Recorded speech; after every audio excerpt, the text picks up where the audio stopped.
ഇനി വൈകേണ്ട, ഇന്ന് തന്നെ നിങ്ങളുടെ വീടിനായി സിസോ സന്ദർശിക്കൂ. സിസോ, make life simple. Nilambur Perumpilavu സംസ്ഥാന പാതയും കോഴിക്കോട് പാലക്കാട് ദേശീയപാതയും ബന്ധിപ്പിക്കുന്ന അങ്ങാടിപ്പുറം പട്ടിക്കാട് PWD റോഡ് വലമ്പൂർ ഏറന്തോട് ഭാഗത്ത് റോഡിന്റെ കേബിൾ ലൈൻ കുഴികൾ അടയ്ക്കാതെയും മുന്നറിയിപ്പ് ബോർഡുകളൊന്നും സ്ഥാപിക്കാതെയും അപകടാവസ്ഥ നിലനിൽക്കുന്നുവെന്ന് welfare party Angadipuram panchayat committee ആരോപിച്ചു. കുഴികൾ മൂലം യാത്രക്കാർക്കും വാഹനങ്ങൾക്കും ഗുരുതരമായ അപകട സാധ്യതയുണ്ടാകുന്ന സ്ഥിതിയാണ് ഇപ്പോൾ.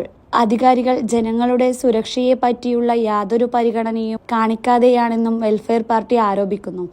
ജനങ്ങളുടെ ജീവൻ അപകടത്തിലാകുന്ന ഈ ഉത്തരവാദിത്വമില്ലായ്മ അനുവദിക്കാനാകില്ലെന്നും ഉടൻ നടപടി സ്വീകരിക്കണമെന്നും പാർട്ടി ആവശ്യപ്പെട്ടു. ഒരു PWD റോഡാണ് ഇത്. ഈ റോഡിന് കേബിൾ കീറിയിട്ട് കുഴിയായതാണ്.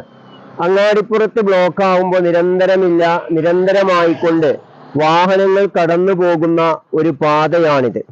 അങ്ങാടിപ്പുറം പഞ്ചായത്തിനെയും കീഴാറ്റൂർ പഞ്ചായത്തിനെയും തമ്മിൽ ബന്ധിപ്പിക്കുന്ന പ്രധാനപ്പെട്ട ഒരു പാതയുടെ ഒരു സൈഡില് കേബിൾ കീറിയിട്ട് ദിവസങ്ങളായിക്കൊണ്ട് ഇവിടെ കുഴിയായിക്കൊണ്ട് കിടക്കുകയാണ്.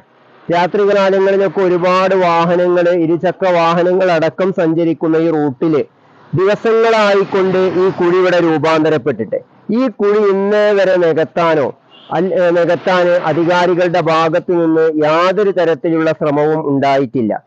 അതുകൊണ്ട് തന്നെ വെൽഫെയർ പാർട്ടി അങ്ങാടിപ്പുറം പഞ്ചായത്ത് കമ്മിറ്റിക്ക് PWD അധികാരികളോട് പറയാനുള്ളത്, റോഡ് പൈപ്പ് ലൈനിനായാലും കേബിളിനായാലും കുഴിച്ചു കഴിഞ്ഞാൽ ആ കുഴി നികത്താന് അതത് വകുപ്പിന് തന്നെ PWD നിർദ്ദേശം നൽകണം എന്നാണ് വെൽഫെയർ പാർട്ടി അങ്ങാടിപ്പുറം പഞ്ചായത്ത് കമ്മിറ്റിക്ക് ആവശ്യപ്പെടാനുള്ളത്.